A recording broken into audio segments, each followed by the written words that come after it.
Mitos, uang tidak dibawa mati, sering terdengar seperti kalimat bijak, namun dalam banyak situasi, ia berubah menjadi alasan lembut untuk membeli sesuatu yang sebenarnya tidak kita butuhkan. Di tengah tekanan kerja, stres hidup, dan godaan visual dari iklan, kalimat ini memberi rasa nyaman, seolah kita sedang mengambil keputusan yang wajar dan manusiawi. Padahal, di balik kenyamanannya, tersembunyi pola pikir yang membuat kita berhenti mempertimbangkan konsekuensi jangka panjang. Inilah momen ketika mitos yang terdengar bijak justru menuntun kita ke arah kebiasaan finansial yang lepas kendali. Jika kita kembali ke makna aslinya, filosofi ini hadir sebagai pengingat bahwa uang adalah alat, bukan pusat hidup. Ia ingin mengarahkan kita untuk memakai uang pada hal yang benar-benar penting, seperti kesehatan, keluarga, dan pengalaman bermakna. Sayangnya, dalam praktik sehari-hari, makna itu berubah menjadi pembenaran untuk menghabiskan uang tanpa batas. Kita sering bingung membedakan menikmati hidup dengan melarikan diri lewat belanja. Padahal keduanya memberi sensasi yang berbeda. Yang pertama, memberi kedamaian. Yang kedua, hanya menutup kekosongan sebentar. Dalam behavioral finance, ada penjelasan sederhana mengapa kalimat ini sering keluar saat kita ingin membeli sesuatu. Otak manusia jarang bekerja sepenuhnya logis dalam urusan uang. Mayoritas keputusan tercipta dari emosi. Lalu otak rasional datang belakangan untuk membuat alasan yang terdengar masuk akal.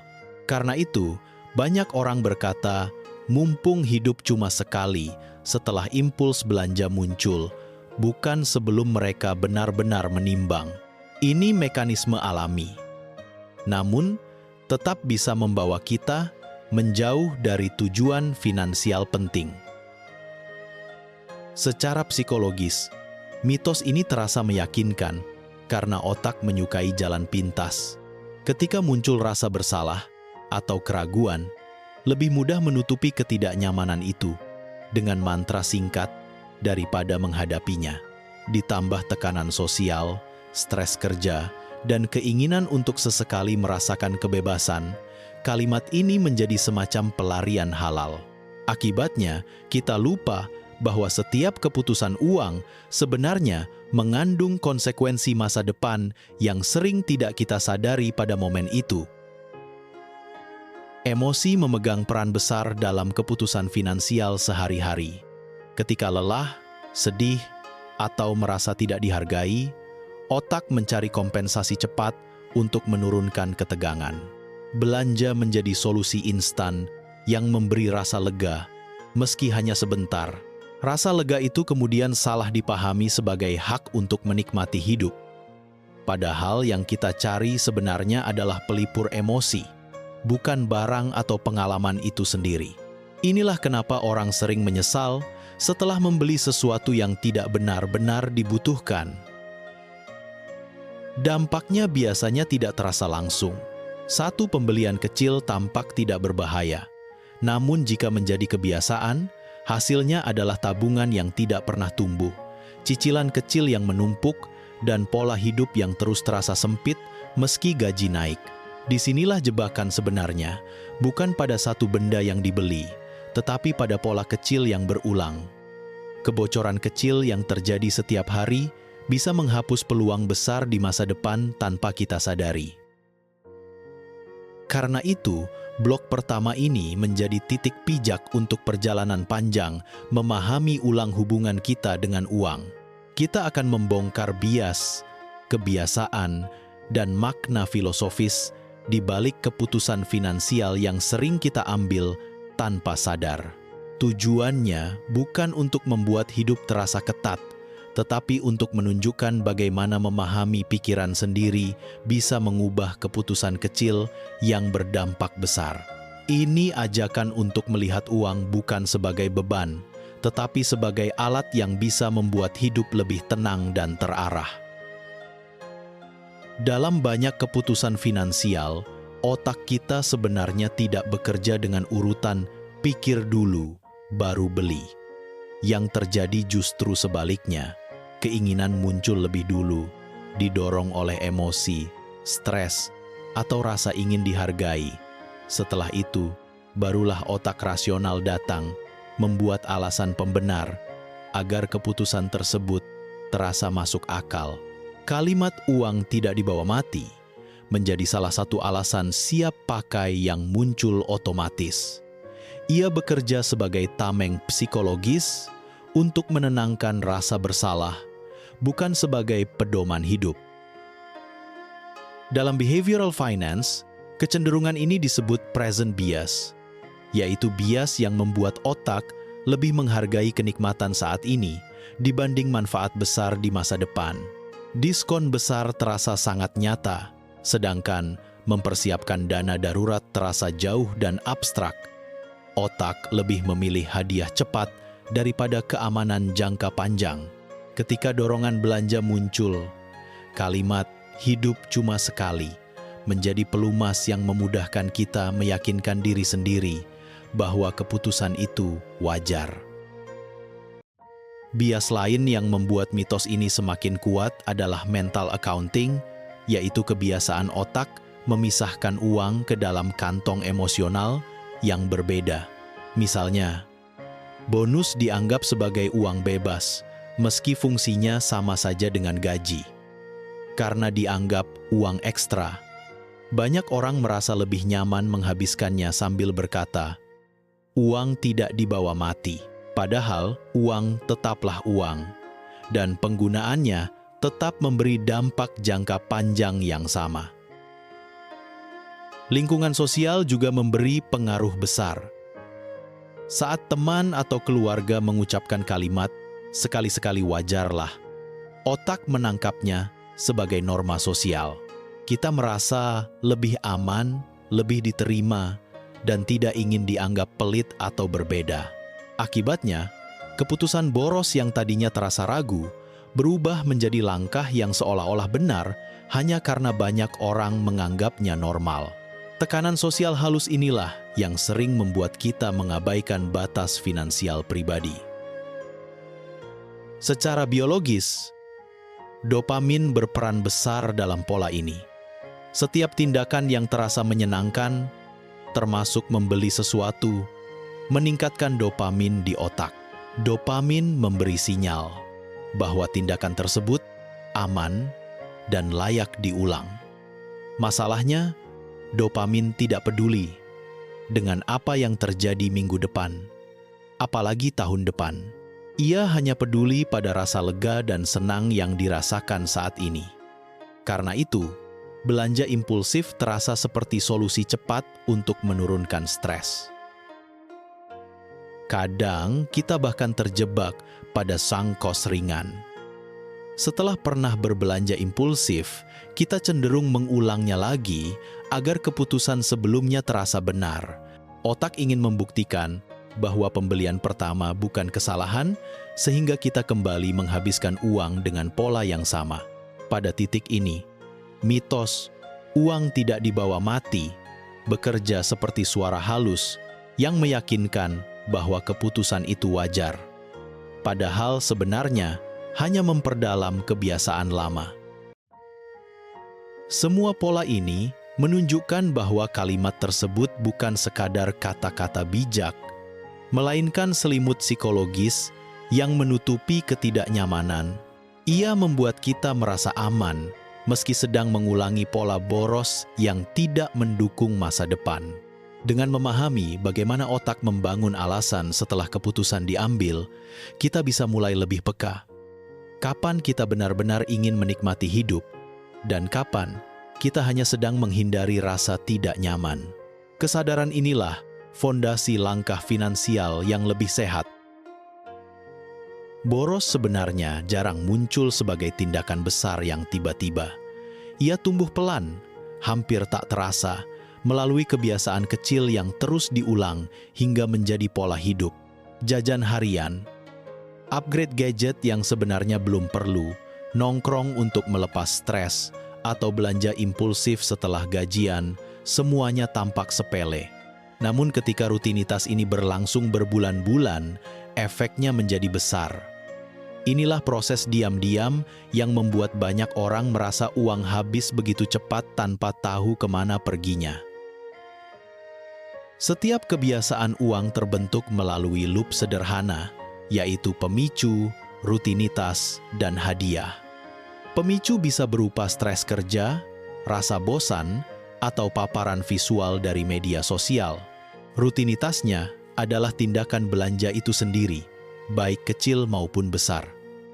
Hadiahnya adalah rasa lega singkat yang membuat otak merasa keputusan itu benar. Dalam proses ini, kalimat uang tidak dibawa mati sering muncul sebagai mantra kecil untuk meredakan keraguan. Ia hadir bukan sebagai refleksi nilai, tetapi sebagai pereda konflik batin sesaat. Seiring waktu, otak mulai menganggap kebiasaan itu sebagai bagian dari identitas. Ketika penghasilan naik sedikit, kebiasaan itu juga ikut naik. Fenomena ini dikenal sebagai lifestyle inflation, yaitu kecenderungan standar hidup naik lebih cepat daripada pendapatan. Naik gaji sedikit langsung terasa sebagai alasan untuk ganti HP, menambah cicilan, atau meningkatkan gaya hidup. Akibatnya, meski pendapatan naik, perasaan sempit tetap sama, bahkan lebih kuat. Fenomena lain yang membuat kebiasaan boros semakin kuat adalah hedonic adaptation.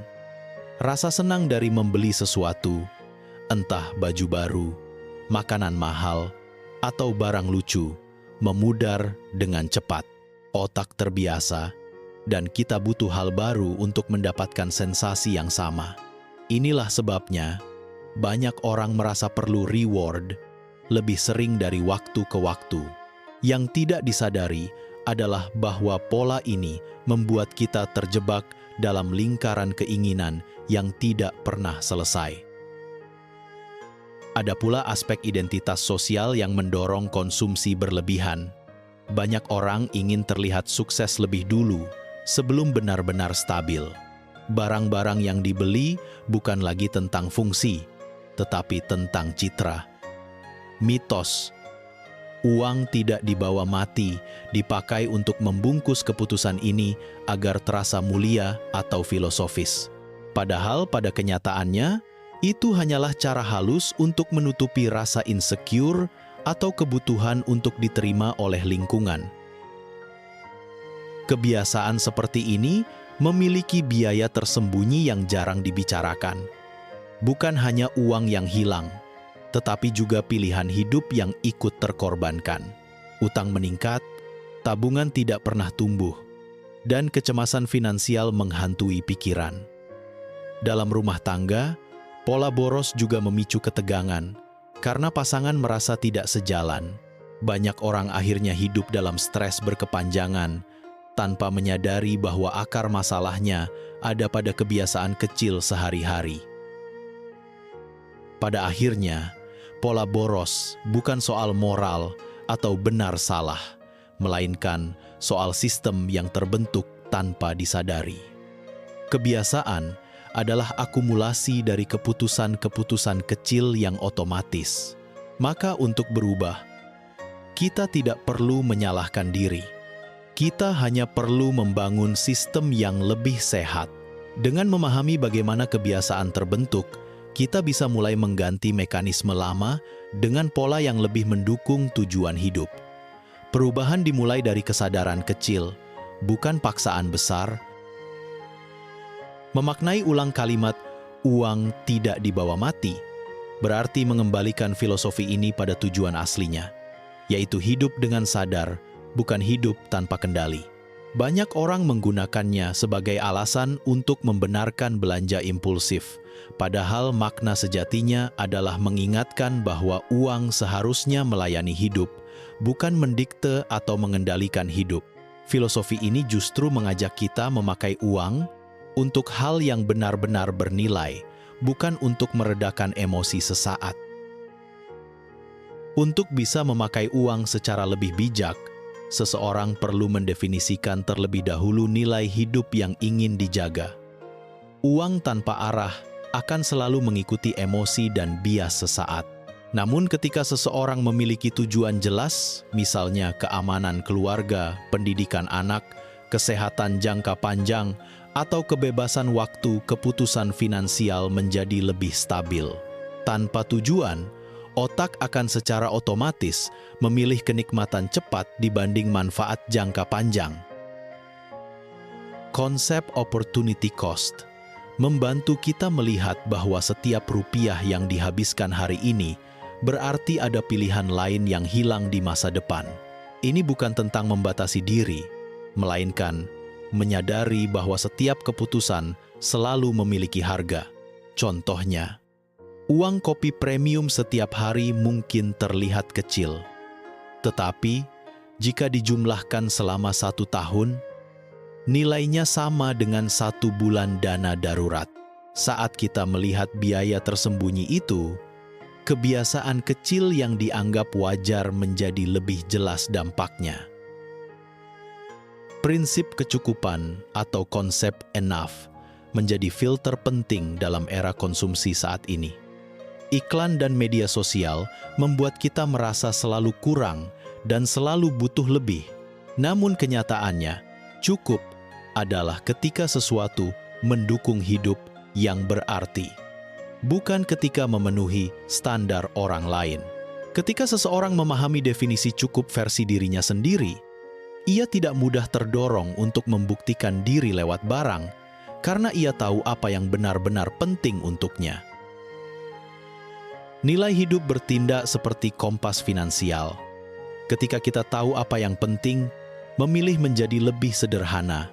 Misalnya, jika seseorang menempatkan kesehatan sebagai nilai utama, ia akan lebih rela membayar makanan sehat dibanding membeli sesuatu yang hanya memperbaiki citra.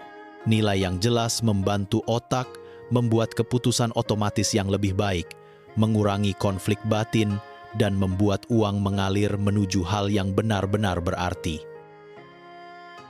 Kerangka praktis juga sangat membantu.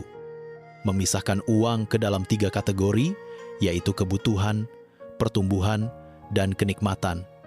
Membuat hidup terasa seimbang. Pos kenikmatan penting agar seseorang tetap bisa menikmati hidup tanpa rasa bersalah.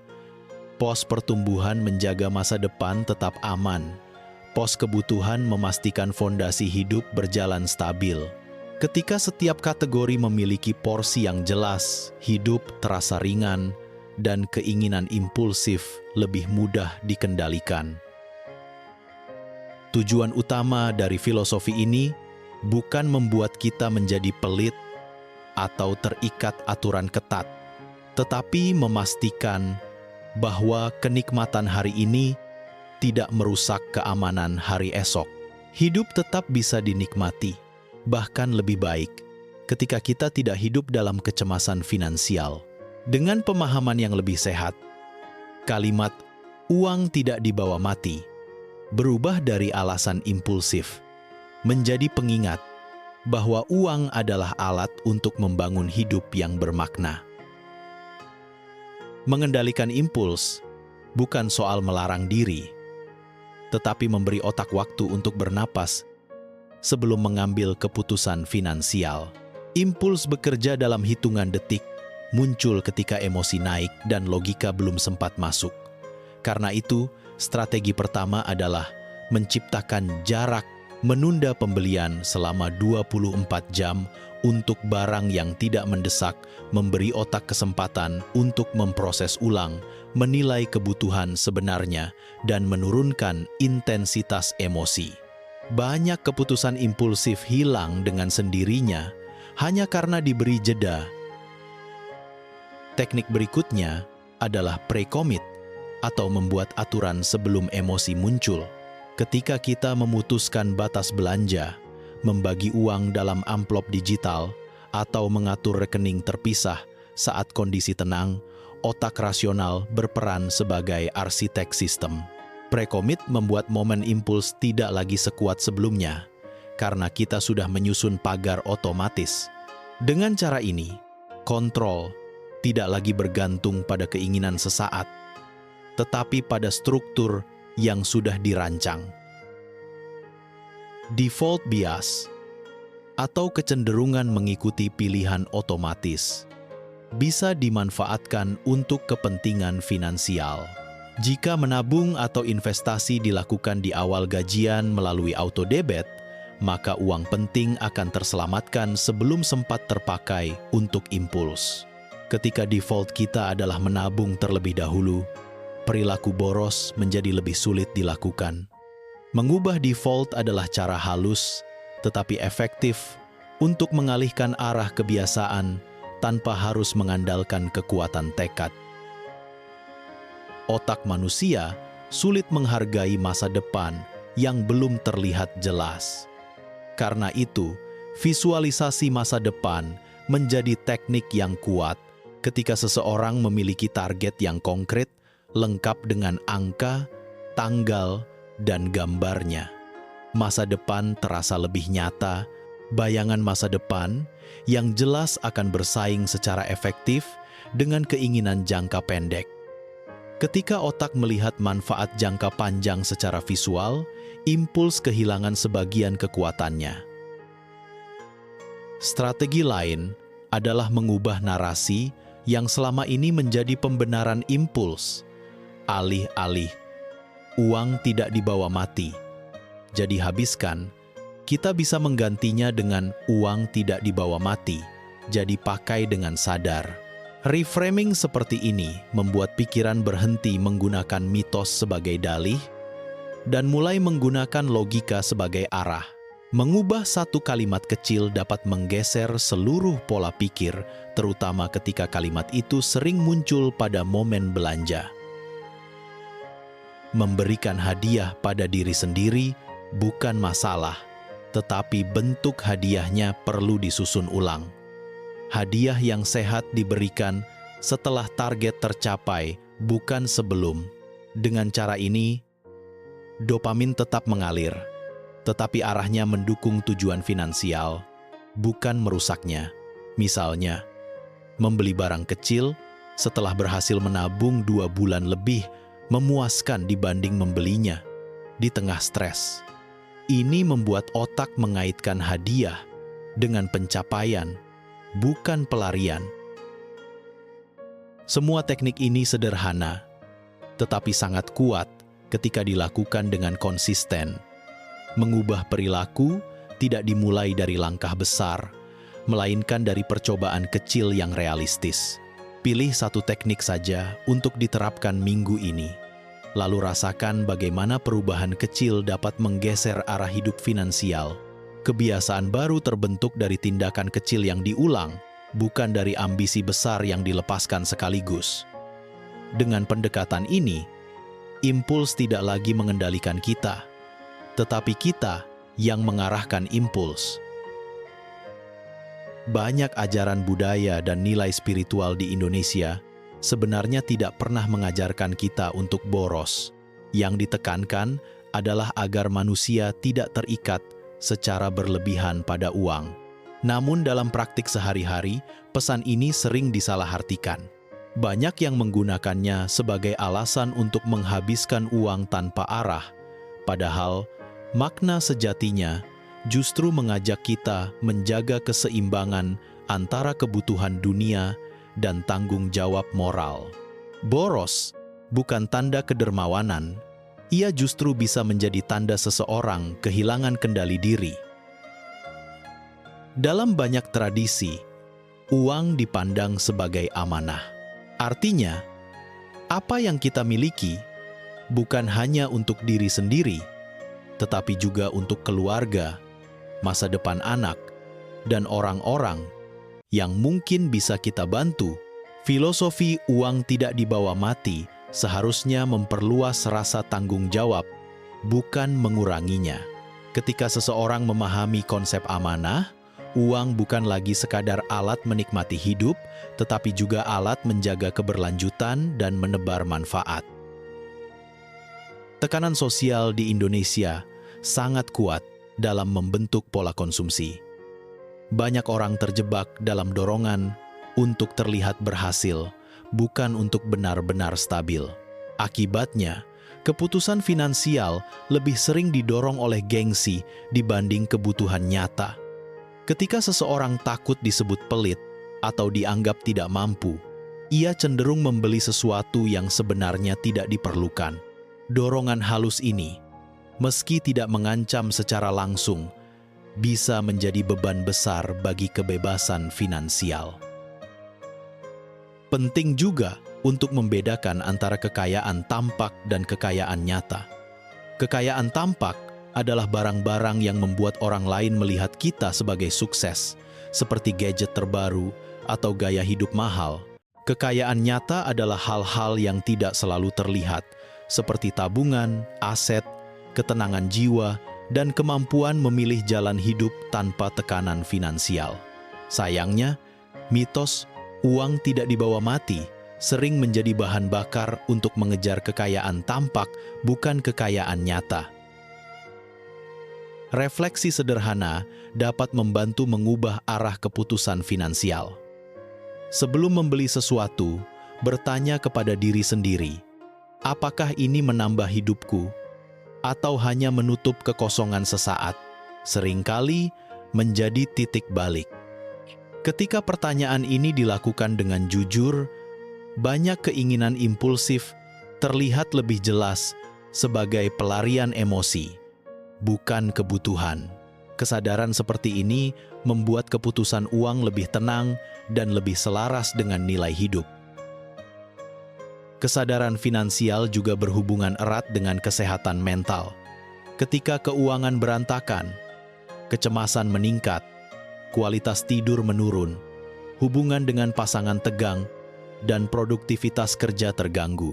Sebaliknya, ketika seseorang memiliki dana darurat, tabungan teratur, atau sistem keuangan yang rapi, pikiran menjadi lebih ringan. Pengelolaan uang bukan hanya soal angka, tetapi juga soal menjaga ketenangan jiwa. Pada akhirnya, spiritualitas yang matang selalu berjalan seiring dengan kebijaksanaan mengelola sumber daya. Mengatur uang bukan berarti mencintai uang, tetapi menggunakan nikmat yang diberikan Tuhan dengan tanggung jawab. Uang memang tidak dibawa mati, tetapi ia menentukan kualitas hidup selama kita masih hidup. Dan cara kita menggunakannya mencerminkan siapa kita, apa nilai kita, dan bagaimana kita menghargai hidup ini. Dengan pemahaman itu, keputusan finansial menjadi lebih bijaksana dan lebih bermakna. Perjalanan memahami ulang makna uang tidak dibawa mati membawa kita pada satu kesimpulan penting, bahwa masalahnya bukan pada kalimat itu, tetapi pada cara kita menggunakannya. Mitos ini dapat menjadi pijakan bijak ketika dipahami dengan benar, namun bisa berubah menjadi selimut untuk menutupi keputusan impulsif ketika dipakai tanpa kesadaran. Pada akhirnya, uang adalah alat yang mengikuti arah nilai hidup kita. Ketika nilainya jelas, uang bergerak mengikuti tujuan, bukan mengikuti emosi sesaat. Dari sudut pandang behavioral finance, kita belajar bahwa otak memiliki kecenderungan alami untuk mencari kenyamanan cepat. Itulah sebabnya impuls terasa kuat dan logika terasa lemah. Karena itu, perubahan finansial tidak bergantung pada tekad besar, tetapi pada sistem kecil yang kita bangun. Kebiasaan sederhana seperti menunda keputusan, memisahkan rekening, atau menetapkan batas belanja menjadi lebih efektif daripada sekadar niat. Sistem mengalahkan emosi, itulah kuncinya. Jika filosofi tersebut dipahami secara sehat, seseorang dapat menikmati hidup tanpa harus mengorbankan masa depan. Hidup terasa lebih ringan karena tidak dikejar kecemasan finansial, dan keputusan menjadi lebih sadar serta selaras dengan nilai pribadi. Bahkan memberi kepada orang lain jadi lebih mudah ketika keuangan sendiri stabil. Dengan cara ini, uang benar-benar menjadi alat untuk menciptakan kehidupan yang lebih bermakna. Langkah kecil yang dapat dilakukan adalah memilih satu kebiasaan boros yang paling sering dibenarkan dengan kalimat tersebut, lalu menggantinya dengan satu teknik perubahan perilaku yang sudah dipelajari. Tidak perlu mengubah semuanya sekaligus. Satu perubahan kecil yang dilakukan konsisten akan memberi pengaruh jauh lebih besar daripada 1000 rencana besar yang tidak dijalankan. Latihan sederhana juga bisa membantu. Tulis satu kalimat yang menggambarkan filosofi uang versi diri sendiri, misalnya, uang tidak dibawa mati, jadi harus dipakai dengan sadar. Tempel di tempat yang sering terlihat, seperti meja kerja atau dompet digital. Narasi diri sangat kuat, karena setiap keputusan finansial pada dasarnya mengikuti cerita yang kita percayai tentang hidup dan diri sendiri. Penting untuk mengingat bahwa banyak orang boros bukan karena tidak tahu, tetapi karena lelah atau tertekan, rasa kosong, stres, dan kebutuhan untuk merasa berharga sering menjadi pendorong keputusan finansial yang tidak sehat. Untuk itu, perubahan harus dimulai dengan belas kasih pada diri sendiri.